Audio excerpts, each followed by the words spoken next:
Hi ಎಲ್ರಿಗೂ ನಮಸ್ಕಾರ. Welcome back to my channel. ನಾನು ನಿಮ್ಮ ಪ್ರೀತಿಯ ನಯನ. ಫ್ರೆಂಡ್ಸ್, ನಾನು ಲಾಂಗ್ ವಿಡಿಯೋ ಅಪ್ಲೋಡ್ ಮಾಡಿ ತುಂಬ ದಿನ ಆಯಿತು, 10 ಡೇಸ್ ಮೇಲೇ ಆಯಿತು. ಇದು ಲಾಸ್ಟ್ ವೀಕ್ 1 ವೀಕ್ ಬಿಫೋರ್ ನಾನು ಶೂಟ್ ಮಾಡಿರುವಂಥ ವಿಡಿಯೋ. ಅದಾದಮೇಲೆ ಎಡಿಟ್ ಮಾಡಿ ಹಾಕೋಕ್ಕೆ ಟೈಮೇ ಸಿಕ್ಕಿರಲಿಲ್ಲ.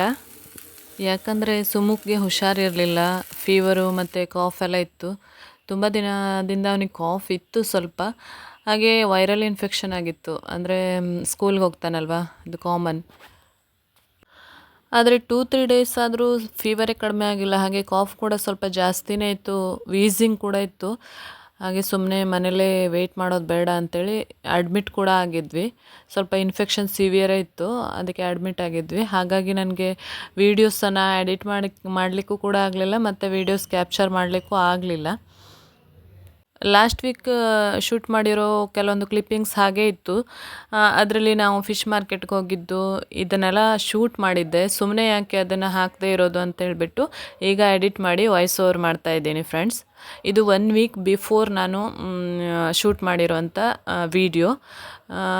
ಬೆಳಿಗ್ಗೆನೇ ಶೂಟ್ ಮಾಡಿದ್ದು, ಅಂದರೆ ಇಡ್ಲಿ ಮಾಡಿದ್ದು, ಹಾಗೆ ಇಡ್ಲಿ ಚಟ್ನಿ ಅದನ್ನೆಲ್ಲ ಸ್ವಲ್ಪ ರೆಕಾರ್ಡ್ ಮಾಡಿದ್ದೆ. ಅದಾದಮೇಲೆ ನಾವು ಮಾರ್ಕೆಟ್ಗೆ ಹೋಗಿದ್ವಿ. ಮಾರ್ಕೆಟಲ್ಲಿ ಮೂರಲ್ಲಿ ಸ್ವಲ್ಪ ಕೆಲವೊಂದು ಪರ್ಚೇಸಿಂಗ್ ಇತ್ತು, ದಿನಸಿ ಸಾಮಾನೆಲ್ಲ ತರೋದಿತ್ತು. ಅದನ್ನೆಲ್ಲ ತಗೊಂಡು ಹಾಗೆ ಫಿಶ್ ಮಾರ್ಕೆಟಿಗೆ ಕೂಡ ಹೋಗಿದ್ವಿ. ಇದು ಲಾಸ್ಟ್ ಅಂದರೆ 5th ಜೂನ್ ಅನಿಸುತ್ತೆ. 5th ಜೂನ್ಗೆ ಹೋಗಿ ಫಿಶ್ ಮಾರ್ಕೆಟಿಗೆ ಹೋಗಿ ಫಿಶ್ ಎಲ್ಲ ತೊಗೊಂಡು ಬಂದಿದ್ವಿ. ಆಮೇಲೆ ಅವನಿಗೆ 6th ಜ್ವರ ಬಂದಿದ್ದು. ಜ್ವರ ಬಂದು ಒಂದು 3-4 ಡೇಸ್ ಆದಮೇಲೆ ಕಡಿಮೆ ಆಗದೇ ಹಾಸ್ಪಿಟ್ಲ್ ಅಡ್ಮಿಟ್ ಎಲ್ಲ ಆಯಿತು. ಆಮೇಲೆ ಈಗ ಪರವಾಗಿಲ್ಲ, ಸ್ವಲ್ಪ ಸುಧಾರಿಸ್ಕೊತಾ ಇದ್ದಾನೆ, ಕಡಿಮೆ ಆಗಿದೆ. ಬಟ್ ಕಾಫ್ ಹಾಗೇ ಇದೆ ಸ್ವಲ್ಪ, ಅದು ಸ್ವಲ್ಪ ಟೈಮ್ ಬೇಕು ಅಂತ ಹೇಳಿದ್ದಾರೆ. ಸೊ ಮನೆಯಲ್ಲೇ ಇದ್ದಾನೆ, ಸ್ಕೂಲ್ಗೂ ಕೂಡ ಕಳಿಸ್ತಾ ಇಲ್ಲ. ಒಂದು 3-4 ಡೇಸ್, ಇನ್ನೊಂದು 3-4 ಡೇಸ್ ಸ್ವಲ್ಪ ರೆಸ್ಟ್ ಮಾಡಲಿ ಅಂತೇಳಿ. ಹಾಗೆ ಮೂರಲ್ಲಿ ಸ್ವಲ್ಪ ಪರ್ಚೇಸಿಂಗ್ ಮುಗಿಸ್ಕೊಂಡು ನಾವು ಫಿಶ್ ಮಾರ್ಕೆಟ್ಗೆ ಹೋದ್ವಿ. ಹಾಗೇ ಇಟ್ಟಿದ್ದೀನಿ ಕೆಲವೊಂದು ವೀಡಿಯೋಸನ್ನು, ಅಂದರೆ ನಾನು ವಾಯ್ಸ್ ಓವರ್ ಮಾಡಿಲ್ಲ, ರಾ ವಿಡಿಯೋ ಹಾಗೇ ಇಟ್ಟಿದ್ದೀನಿ. ಅಂದರೆ ಹೇಗಿರುತ್ತೆ ಕ್ರೌಡ್ ಎಲ್ಲ ಅಂಥೇಳಿ ಗೊತ್ತಾಗಲಿ ಅಂಥೇಳಿ. ಬಟ್ ತುಂಬ ಜನ ಮತ್ತು ತುಂಬ ವೆರೈಟಿ ಫಿಶ್ ಇರಲಿಲ್ಲ. ಮಳೆಗಾಲ ಆಗಿರೋದ್ರಿಂದ ಸ್ವಲ್ಪ ಕಡಿಮೆನೇ ಇತ್ತು. ಸ್ವಲ್ಪನೇ ರೆಕಾರ್ಡ್ ಮಾಡಿದ್ದೀನಿ, ನೋಡ್ಕೊಂಡು ಬನ್ನಿ.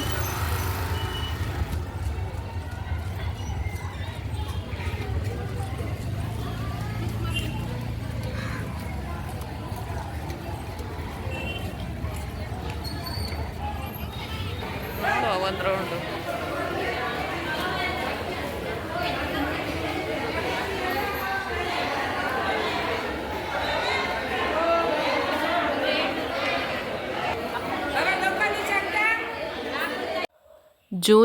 ಜುಲೈ ಮಳೆಗಾಲ ಆಗಿರೋದ್ರಿಂದ ಅಷ್ಟೊಂದು ವೆರೈಟಿ ಫಿಶ್ ಇಲ್ಲ.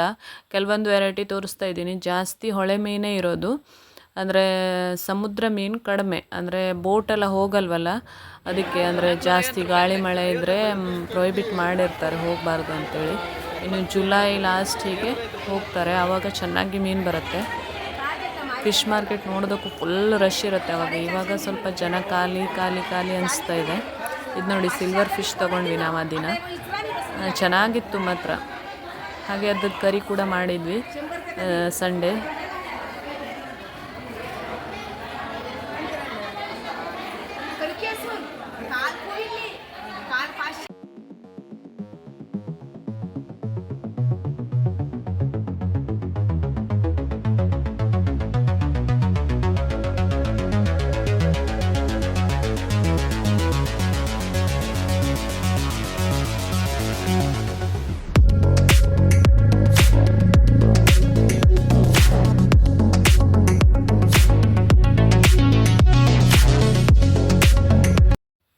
ಸಿಲ್ವರ್ ಫಿಶ್ಶೇ ಚಿಕ್ಕದು ಕೂಡ ಬಂದಿತ್ತು, ಕ್ರ್ಯಾಬ್ ಕೂಡ ಇತ್ತು, ನೋಡ್ಬೋದು ನೀವು.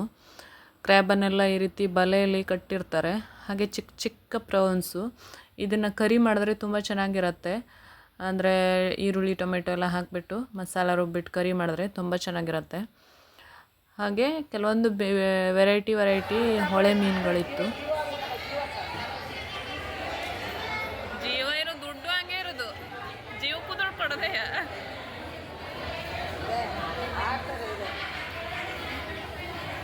ಇಲ್ಲಿ ಮೀನಿಗೆ ಜೀವ ಇದೆ ನೋಡಿ ಅಂತ ಹೇಳ್ತಾ ಇದ್ದಾರೆ. ಹಾಗೆ ರೇಟ್ ಕೂಡ ಅಷ್ಟೇ ಇರುತ್ತೆ, ತುಂಬ ಕಾಸ್ಟ್ಲಿ ಈ ಫಿಶ್ ಎಲ್ಲ.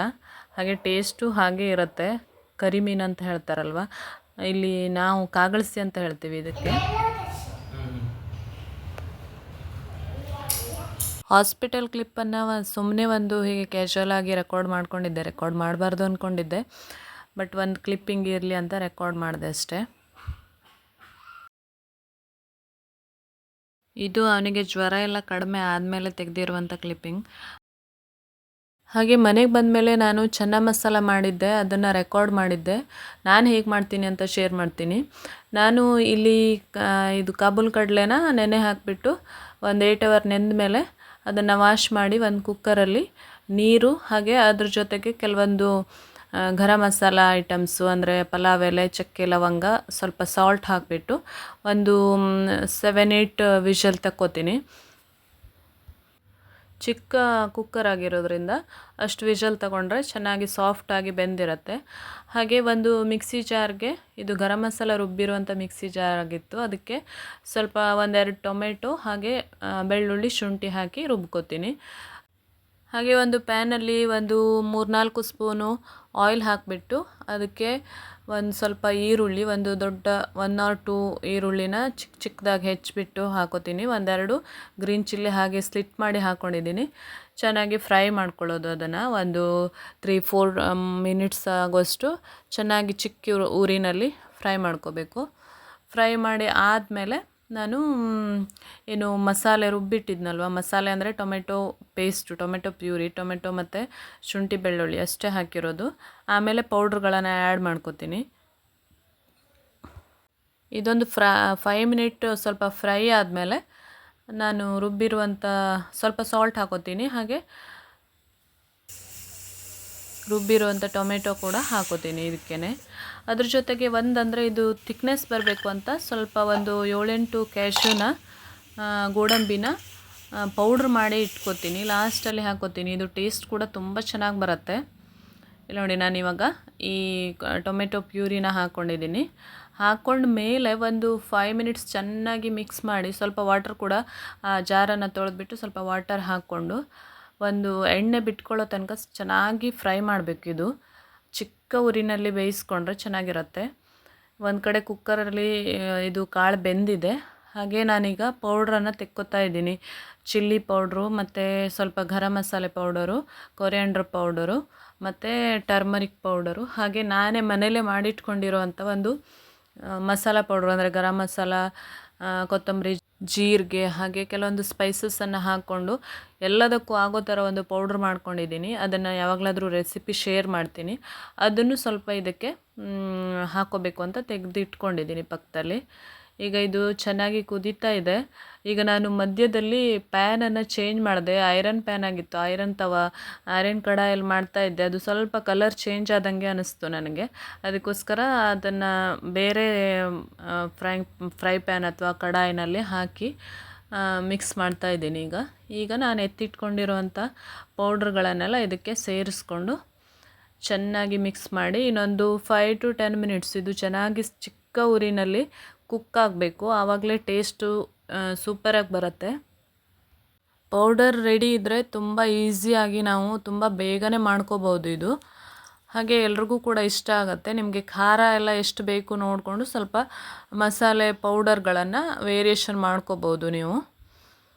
ಈಗ ಪೌಡರ್ ಸೇರಿಸ್ಕೊತಾ ಇದ್ದೀನಿ. ಸೇರಿಸ್ಕೊಂಡು ಒಂದು 5 to 10 ಮಿನಿಟ್ಸ್ ಚೆನ್ನಾಗಿ ಕುಕ್ಕಾದರೆ ಮಾತ್ರ ಇದು ಟೇಸ್ಟ್ ಬರೋದು. ಅಂದರೆ ಇದು ಟೊಮೆಟೊ, ಶುಂಠಿ, ಬೆಳ್ಳುಳ್ಳಿ ಅದರದ್ದೆಲ್ಲ ಹಸಿ ವಾಸನೆ ಪೂರ್ತಿಯಾಗಿ ಹೋಗಬೇಕು. ಇನ್ನೊಂದು ಸ್ವಲ್ಪ ನೀರು ಸೇರಿಸ್ಕೊತೀನಿ. ನೀವು ಸ್ವಲ್ಪ ಜಾಸ್ತಿ ನೀರು ಹಾಕ್ಕೊಂಡ್ರೂ ಪರವಾಗಿಲ್ಲ. ಕೊನೆಯಲ್ಲಿ ನಾವು ಗೋಡಂಬಿ ಪೌಡರ್ ಮಾಡಿಟ್ಕೊಂಡಿದ್ವಲ್ಲ, ಅದನ್ನು ಹಾಕಿದ್ರೆ ಥಿಕ್ನೆಸ್ಸು ಚೆನ್ನಾಗಿ ಬರುತ್ತೆ. ಈ ಕಡೆ ಕಡಲೆ ಕೂಡ ಚೆನ್ನಾಗಿ ಬೆಂದಿದೆ, ತೋರಿಸ್ತೀನಿ ರೀ. ನೋಡಿ, ಕಡಲೆ ಈ ಥರ ಕೈಯಿಂದ ಜಸ್ಟ್ ಪ್ರೆಸ್ ಮಾಡಿದ್ರು ಚೆನ್ನಾಗಿ ಮೆತ್ತಗಾಗಿ ಬೆಂದಿದೆ. ತೋರಿಸ್ತೀನಿ, ನೋಡ್ಬೋದು ನೀವು ಎಷ್ಟು ಸಾಫ್ಟಾಗಿ ಬೆಂದಿದೆ ಅಂತ. ಇದನ್ನು ಇದಕ್ಕೆ ಸೇರಿಸಿ ಮತ್ತೊಂದು 5 ಮಿನಿಟ್ಸ್, ಒಂದು 15 to 20 ಮಿನಿಟ್ಸ್ ಅಂತೂ ಬೇಕೇ ಬೇಕು ಕುಕ್ಕಿಂಗ್ಗೆ ಇದು. ಆ ರೀತಿ ಚಿಕ್ಕ ಊರಿನಲ್ಲಿ ಅಡುಗೆ ಮಾಡಿದ್ರೆ ಮಾತ್ರ ಅಷ್ಟು ಚೆನ್ನಾಗಿ ಬರೋದು. ಯಾವಾಗಲೂ ಚಿಕ್ಕ ಊರಿನಲ್ಲಿ ಟೈಮ್ ತಗೊಂಡು ಮಾಡಬೇಕು ಸ್ವಲ್ಪ. ಆದರೆ ಈಸಿ ಇದು. ತುಂಬ ಮಸಾಲೆ ಐಟಮು ಮೊದಲೇ ರುಬ್ಬಿ ಮಾಡೋದು ಆ ಥರ ಕೂಡ ನಾನು ಮಾಡ್ತೀನಿ. ಬಟ್ ಇದು ತುಂಬ ಈಸಿ ಮತ್ತು ಟೇಸ್ಟ್ ಕೂಡ ಚೆನ್ನಾಗಿರುತ್ತೆ. ಈಗ ಒಂದು ನೋಡಿ ಎಷ್ಟು ನೀರಾಗಿದೆ. ಇದಕ್ಕೆ ನಾನು ಕೊನೆಯಲ್ಲಿ ಪೌಡ್ರ್ ಮಾಡಿ ಇಟ್ಕೊಂಡಿರೋ ಗೋಡಂಬಿನ ಹಾಕೋತೀನಿ 1 ಸ್ಪೂನ್ ಆಗೋಷ್ಟು. ಪೌಡ್ರ್ ಮಾಡಿ ಇಟ್ಕೊಂಡ್ರೆ ನೀವು ಹಾಗೆ ಇಟ್ಕೋಬೋದು. ಫ್ರಿಜ್ಜಲ್ಲಿ ಇಟ್ಕೊಂಡ್ರೆ 1 ಮಂತ್ ತನಕ ಇರುತ್ತೆ. ಬೇರೆ ಯಾವುದಾದ್ರೂ ಗ್ರೇವಿ ಮಾಡುವಾಗ ಹಾಕೋಬೋದು. 1 ಸ್ಪೂನ್ ಹಾಕೋತೀನಿ ಇದಕ್ಕೆ. 1 to 1 1/2 ಸ್ಪೂನ್ ಹಾಕೋಬೋದು. ಸ್ವಲ್ಪ ಸ್ವೀಟಾಗಿ ಚೆನ್ನಾಗಿರುತ್ತೆ ಟೇಸ್ಟು. ಕೊನೆಯಲ್ಲಿ ಸ್ವಲ್ಪ ಕೊತ್ತಂಬರಿ ಸೊಪ್ಪನ್ನು ಹಾಕ್ಕೊಂಡು ಸ್ಟವ್ ಆಫ್ ಮಾಡಿಕೊಂಡ್ರೆ ಚೆನ್ನ ಮಸಾಲ ರೆಡಿ ಆಗುತ್ತೆ. ಪೂರಿ ಜೊತೆ, ಚಪಾತಿ ಜೊತೆ, ದೋಸೆ ಜೊತೆ ಕೂಡ ತಿನ್ಬೋದು. ಹಾಗೆ ಫ್ರೆಂಡ್ಸ್, ಇದೊಂದು ರ್ಯಾಂಡಮ್ ವಿಡಿಯೋ, ಒಂದು ಚಿಕ್ಕ ವಿಡಿಯೋ ಅಂತಲೇ ಹೇಳ್ಬೋದು. ಇನ್ನು ಮುಂದೆ ನೆಕ್ಸ್ಟು ನಾನು ಲಾಂಗ್ ವೀಡಿಯೋಸನ್ನು ವೀಕ್ಲಿ 1 or 2 ವೀಡಿಯೋಸನ್ನು ಹಾಕ್ತೀನಿ. ಹಾಗೆ ಶಾರ್ಟ್ ವೀಡಿಯೋಸನ್ನು, ರೆಸಿಪಿಗಳನ್ನ ಹಾಕ್ತಾ ಇರ್ತೀನಿ. ನನ್ನ ಚಾನಲನ್ನು ದಯವಿಟ್ಟು ಸಬ್ಸ್ಕ್ರೈಬ್ ಮಾಡಿಕೊಂಡು ನೋಡಿ, ಸಪೋರ್ಟ್ ಮಾಡಿ, ನಿಮ್ಮ ಫ್ರೆಂಡ್ಸ್ ಜೊತೆ ಶೇರ್ ಮಾಡಿ. ಇಷ್ಟ ಆಗಿದ್ರೆ ಲೈಕ್ ಮಾಡಿ. ಸಿಗ್ತೀನಿ ಇನ್ನೊಂದು ವಿಡಿಯೋದಲ್ಲಿ. ಅಲ್ಲಿ ತನಕ take care, bye. Thank you for watching.